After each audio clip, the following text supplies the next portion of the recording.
The 7th installation of the action-adventure series Mission Impossible 7 will be released in 2022, and Tom Cruise will be reprising the lead role once again.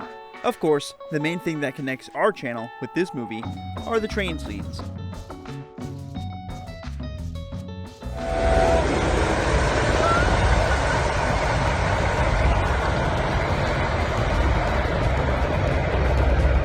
It's incredible that Tom Cruise hangs onto the British train without the need of a stuntman in this scene.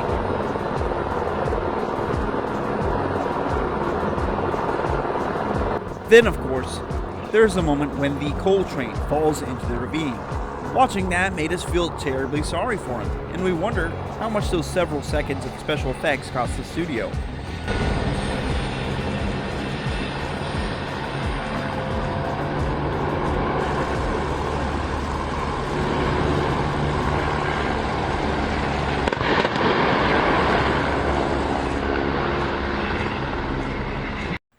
Personally, I'm already sitting and waiting impatiently for this movie.